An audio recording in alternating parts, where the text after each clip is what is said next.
Gözyaşlarım ince ince, durmaz oldu sen gidince.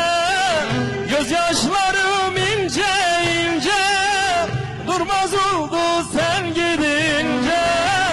Neredeydin senelerce, şimdi mi geldim aklına, şimdi mi geldim aklına. Geçtim gittikten sonra, beni büküldükten sonra, Azrail geldikten sonra, şimdi mi geldim aklına. Geçtim gittikten sonra, beni büküldükten sonra, ecelim geldikten sonra, şimdi mi geldim aklına.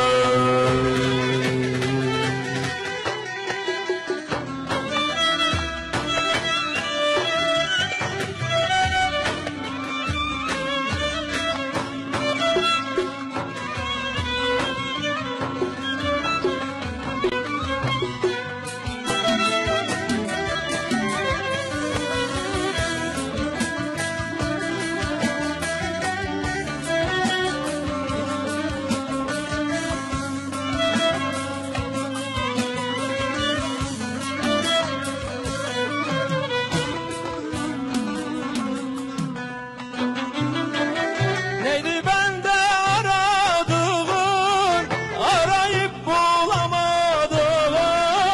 Neydi bende aradığın, arayıp bulamadığın?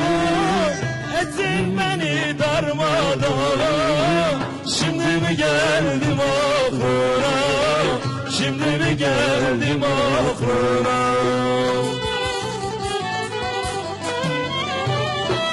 Geçtim gittikten sonra, benim büküldükten sonra, ecelim geldikten sonra, şimdi mi geldim aklına. Geçtim gittikten sonra, benim büküldükten sonra, Azrail geldikten sonra, şimdi mi geldim aklına. Ne diyor?